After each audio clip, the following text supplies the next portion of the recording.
నమస్తే, నేను మధు. ఆంధ్ర రాష్ట్రంలో రాష్ట్ర ప్రతిపాదన పెట్టాలి అని చెప్పేసి వైసీపీ వాళ్ళు తలస్తున్నట్టు తెలుస్తోంది. మరి ఇదే విషయమై పార్లమెంట్ లో కూడా ప్రస్తావించే అభిప్రాయాలు కూడా ఎక్కువగానే వినిపిస్తున్నాయి. అసలు రాష్ట్ర ప్రతిపాదన ఎప్పుడు పెడతారు, ఎందుకు పెడతారు, ఈ రోజు మనం తెలుసుకుందాం. ప్రస్తుతం మనతో పాటు ఉన్నారు సీనియర్ జర్నలిస్ట్ సిఎస్ రావు గారు. వారిని అడిగి మరిన్ని విషయాలను తెలుసుకుందాం. నమస్కారం సార్. సార్, వైసీపీ వాళ్ళు రాష్ట్ర ప్రతిపాదన పెట్టాలి అనే ఒక నానుడిని అయితే తెస్తున్నారు. అసలు రాష్ట్ర ప్రతిపాదన ఎందుకు పెడతారు సార్? ఇప్పుడు ఏదైనా ఒక జబ్బు చేస్తే ఆ జబ్బుకు తగిన ముందు వెయ్యాలి, అంతే తప్ప ఈ చిన్న సమస్యకి ఓ పెద్ద మందుని చేయరు కదా. ఆపరేషన్ చేయాల్సి ఉంటే ఆపరేషన్ చేస్తారు, లేదంటే మెడిసిన్ తోటి పోతే మెడిసిన్ ఇస్తారు, లేదంటే ఏదన్నా టించరు అలాంటి తోటి పోతే అలాంటిది ఇస్తారు. అలా కాకుండా ప్రతి ఏదొచ్చినా సరే మొత్తం కోసేద్దాం ఆపరేషన్ అని అంటే కుదిరిద్దా? కుదరదు. అట్నే రాష్ట్రపతి పాలన కూడా ఏ సందర్భంలో పెడతారు? రాష్ట్రపతి పాలన అంటే గవర్నర్ పాలన. ఏ సందర్భంలో పెడతారు?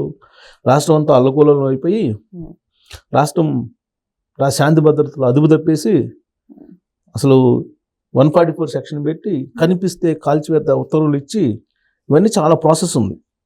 ఈ ప్రాసెస్ ఒక 10 రోజులు 20 రోజులు నెల రోజులు కంటిన్యూ అయితే సో ఈ రాష్ట్రంలో శాంతి భద్రతలు అనేవి కంట్రోల్లో ఉండవు, కాబట్టి రాష్ట్రపతి పాలన విధిస్తున్నాం అని చెప్పి అప్పుడు చెప్తారు. లేదా రాజకీయపరమైనటువంటి అనిశ్చితి ఉన్నప్పుడు, రాజకీయపరంగా ప్రభుత్వాన్ని ఏర్పాటు చేయలేనటువంటి పరిస్థితి ఉంటే ఏ పార్టీకి అప్పుడు రాష్ట్రపతి పాలన విధిస్తారు.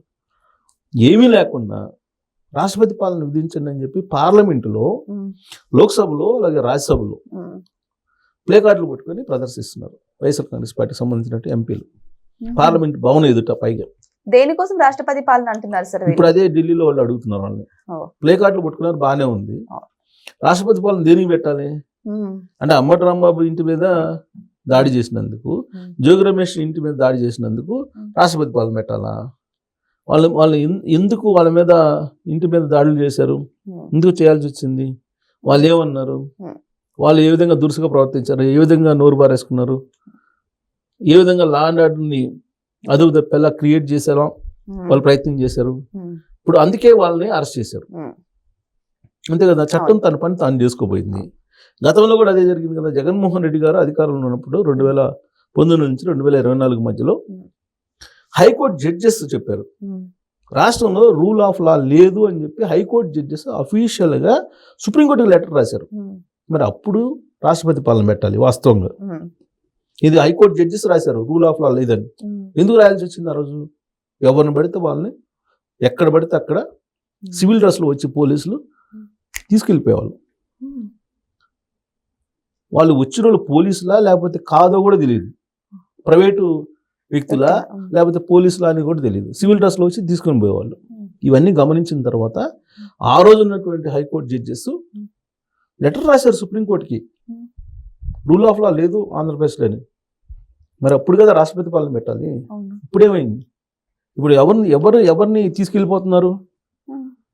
పోలీసులు వస్తున్నారు, డ్రెస్లో వస్తున్నారు, చట్ట ప్రకారం నోటీసులు ఇస్తున్నారు, అరెస్ట్ చేస్తున్నారు, కోర్టులో ప్రొడ్యూస్ చేస్తున్నారు, కోర్టు రిమాండ్కి ఇస్తుంది, లేదంటే స్టేషన్ బెయిల్ ఇస్తే స్టేషన్ బెయిల్ తోటి బయటకు వస్తున్నారు. ఇంతే కదా జరుగుతుంది. రాజ్యాంగం ప్రకారం, ప్రజాస్వామ్యం ప్రకారం జరుగుతుంది కదా. ఎవరిని థర్డ్ డిగ్రీ ఏం ప్రయోగించలేదు కదా. రఘురామ కృష్ణరాజు గారిని కొట్టినట్టు తీసుకెళ్లి ఎవరిని కస్టోడియల్ టార్చర్ అయితే చేయలేదుగా, ఎవరిని ఆ పరిస్థితి తీసుకురాలేదు కదా. మరి రాష్ట్రపతి పాలన ఎందుకు పెట్టాలి? అసలు రాష్ట్రపతి పాలన ఎప్పుడు పెట్టాలి, ఏ సందర్భంలో డిమాండ్ చేయాలనేది కూడా కనీసం పరిజ్ఞానం లేకుండా ఢిల్లీలో, అది కూడా ఎంపీ స్థాయిలో ప్లే కార్డులు పట్టుకుని రాష్ట్రపతి పాలన పెట్టాలి ఆంధ్రప్రదేశ్లో అని అంటే ఎవరైనా సరే ఏమనుకుంటారు? సెంట్రల్ గవర్నమెంట్కి తెలీదా?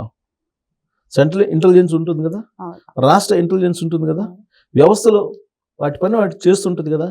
నిజంగా ఆ పరిస్థితి ఉంటే రాష్ట్రంలో ప్రజలు బయటకు వస్తారా? రాష్ట్రపతి పాలన పెట్టే అంత లా అండ్ ఆర్డర్ లేని సిచ్యువేషన్ ఉంటే ప్రజలు వాళ్ళ పాటికి వాళ్ళ పని వాళ్ళు చేసుకుంటున్నారు కదా. ఎవరో ఒకళ్ళిద్దరి మీద కేసులు పెట్టారని చెప్పి, ఎవరో ఒకళ్ళిద్దరు ఇళ్ళ మీద పొలిటికల్ దాడులు చేశారని చెప్పి రాష్ట్రపతి పాలన పెట్టాలా? ఎక్కడుంది చట్టం? అసలు రాష్ట్రపతి పాలన దాని సీరియస్నెస్ తెలుసుకోవాలి కదా. రాజ్యాంగంలో ఎప్పుడు రాష్ట్రపతి పాలన పెట్టాలి అనేది ఉంది క్లియర్గా. ఉమ్, అసలు అలాంటి పరిస్థితులు అసలు ఎక్కడ కనిపించట్లేదు కదా రాష్ట్రంలో. అసలు విచిత్రమైన పరిణామం ఏంటంటే చంద్రబాబు నాయుడు గారు 4వ ముఖ్యమంత్రిగా ప్రమాణ స్వీకారం చేయడానికి ముందు 2024లో కూటమి ప్రభుత్వం గెలిచిన తర్వాత ప్రమాణ స్వీకారం చేశారు. చేసిన తర్వాతనో 2 రోజులు అటో ఇటో ఐ థింక్ చేసిన తర్వాతనే అనుకుంటా, కరెక్ట్గా చేసిన ఫస్ట్ వీక్లోనే జగన్మోహన్ రెడ్డి గారు ఢిల్లీ వెళ్ళారు. ఢిల్లీలో జంతర్ మంతర్ దగ్గరికి వెళ్ళి రాష్ట్రంలో రాష్ట్రపతి పాలన పెట్టాలని డిమాండ్ చేశారు ఫస్ట్ వీక్లోనే. అలా ఎలా ఇచ్చేస్తారు సార్ ఇష్టం సార్? అసలు సరే ఇస్తారా లేదు దేవుడు ఎరుగు. ఈయన పోయి రాష్ట్రపతి పాలన పెట్టాలని చెప్పి ఫస్ట్ వీక్లోనే. అసలు ఇంకా చంద్రబాబు నాయుడు గారు సంతకం పెట్టి చైర్లో కూడా కూర్చున్నట్లే పూర్తి స్థాయిలో. కేబినెట్ కూడా ఇంకా కూర్పు కాకుండానే ఢిల్లీ వేసి రాష్ట్రపతి పాలన పెట్టాలని చెప్పి డిమాండ్ చేశారు. ఆయనతో పాటు కొంతమంది వైఎస్ఆర్ కాంగ్రెస్ పార్టీ సీనియర్లు కూడా వెళ్ళి డిమాండ్ చేశారు అక్కడ. కనీసం ఆ పార్టీలో ఉన్న సీనియర్స్ ఉంటారు కదా, వాళ్ళన్నా చెప్పాలిగా. అవును, వారం రోజులు సీఎం, ఇప్పుడు ఆయన ప్రజాస్వామ్యయుతంగా ఎంపికైనటువంటి సీఎం, మొదట్లో 164 మంది ఎమ్మెల్యేలతోటి ఆయన సీఎం అయ్యారు.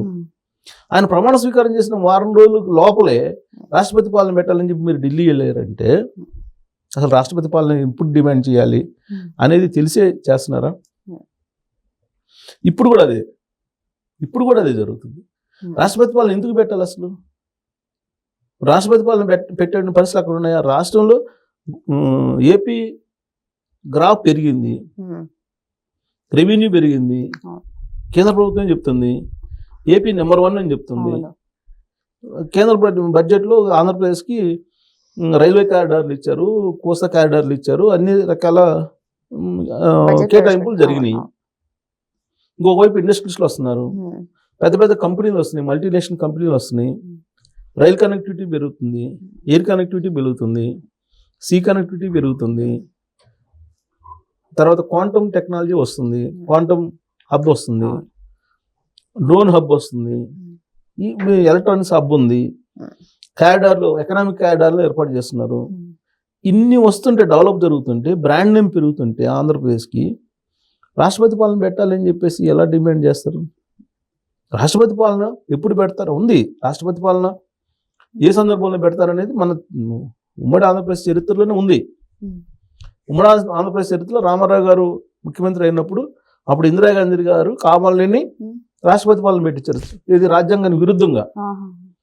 అప్పుడు రామారావు గారు ప్రజల్లోకి వెళ్ళి మళ్ళీ ఆయన ముఖ్యమంత్రి అయ్యారు. అనేక సందర్భాల్లో రాష్ట్రపతి పాలన పెట్టే విషయంలో కూడా దుర్వినియోగం జరిగింది. అలా అని చెప్పేసి ఇప్పుడు ఏమీ లేకుండానే రాష్ట్రపతి పాలన పెట్టాలా? చంద్రబాబు నాయుడు గారిని తీసేసి జగన్మోహన్ రెడ్డి గారు చెప్పారని చెప్పి, ఇది రాష్ట్రం యొక్క బ్రాండ్ నేమ్ ఏదైతే ఉందో దాని మీద దెబ్బపడుతుంది. అది కూడా ఎక్కడ? ఢిల్లీలో చేశారు. పోయి ఢిల్లీలో పార్లమెంట్లో అనేక అంశాలు ఉన్నాయి చర్చించడానికి. రైల్వే బడ్జెట్లో ప్రవేశపెట్టిన అంశాల మీద మీరు చర్చించవచ్చు, లేదా రాష్ట్రానికి ఏదన్నా మీరు భారీ ప్రాజెక్టు తీసుకురావాలి, మాకు కేటాయింపులు పెంచాలి, లేదంటే ఆర్థిక లోటు ఉంది, లేదంటే రెవెన్యూ లోటు ఉంది, మాకు పోర్ట్స్ ఉండి అని చెప్పి మీరు చెప్పొచ్చు. లేదా వెనుకబడిన ప్రాంతాలు, రాయలసీమ ప్రాంతం ఉంది, దానికి వెనుకబడిన ప్రాంతాలకు నిధులు మీరు ఇవ్వండి, ఉదారంగా మేము డెవలప్ చేసుకుంటామని చెప్పి అడగచ్చు. ఇవన్నీ లేకుండా రాష్ట్రపతి పాలన పెట్టాలని చెప్పి ప్లే కార్డులు పెట్టుకొని అక్కడ ఉన్నది 4 ఎంపీలు. ఈ 4 ఎంపీలు లోక్సభలో, అక్కడ 2 రాజ్యసభ సభ్యులు, వీళ్ళు 6 ప్లే కార్డులు పట్టుకొని పార్లమెంట్ ఎదురు నుంచుంటే పక్క రాష్ట్రాలు ఎంపీలు నవ్వుతున్నారంట, జోకర్లు అయిపోతున్నారు, నవ్వేటువంటి పరిస్థితి వచ్చింది. ఎందుకు? ఇది రాష్ట్రం యొక్క బ్రాండ్ దెబ్బతింటుంది కదా, రాష్ట్రం యొక్క పరపతి దెబ్బతింటుంది కదా, అక్కడ ఏదో జరిగిపోతుంది అనేటువంటి అభిప్రాయం. దీని తగ్గట్టు మళ్ళీ కొన్ని నేషనల్ మీడియా, 1-2 నేషనల్ మీడియాలో ఉండి డబ్బులు తీసుకుని సర్వేలు వేస్తారు, వాళ్ళు డబ్బులు తీసుకుని న్యూస్ వేస్తారు. ఎలా ఉంటుందంటే 2024 ఎన్నికల ముందు ఒక ప్రముఖ న్యూస్ ఛానల్ నేషనల్ది రాష్ట్రంలో 25 ఎంపీ స్థానాలు ఉంటే 24 వైఎస్ఆర్ కాంగ్రెస్ పార్టీ గెలిచిద్దని చెప్పించింది. ప్రముఖ మీడియా సంస్థ అది. ఫేక్ అని వచ్చింది అనుకుంటా కదా సార్? ఏం రాలా, ఫేక్ అని రాలా, తెలుగుదేశం పార్టీ వాళ్ళు ప్రూవ్ చేశారు ఫేక్ అని. డబ్బులు తీసుకుని వేసిన న్యూస్ అది. అలానే ఇప్పుడు రాష్ట్రంలో ఇప్పుడు అంబటి రాంబాబు గారు, జోగి రమేష్ చరిత్ర ఏంటి?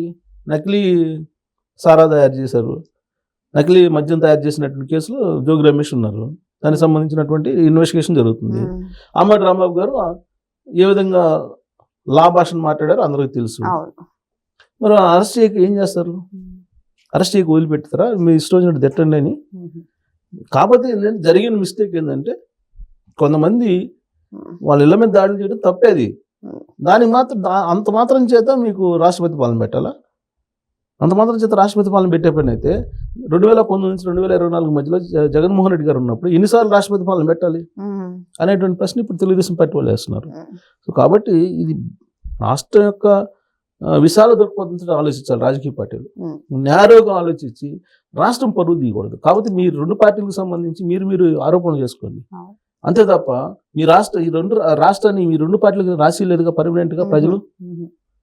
మీరు రాష్ట్ర ప్రయోజనాలను దృష్టిలో పెట్టుకుని మీరు విశాల దృక్పథంతో బ్రాడ్గా ఆలోచించి విధానపరమైన అంశాల మీద మీరు డిమాండ్ చేయాలి. కానీ మీరు దీన్ని రాజకీయంగా పెట్టుకుని రాష్ట్రపతి పాలన పెట్టాలి అని చెప్పి ఏపీ బ్రాండ్ అని కానీ దెబ్బతీస్తే వచ్చేటువంటి పెట్టుబడిదారులు ఎక్కడి నుంచి వస్తారు?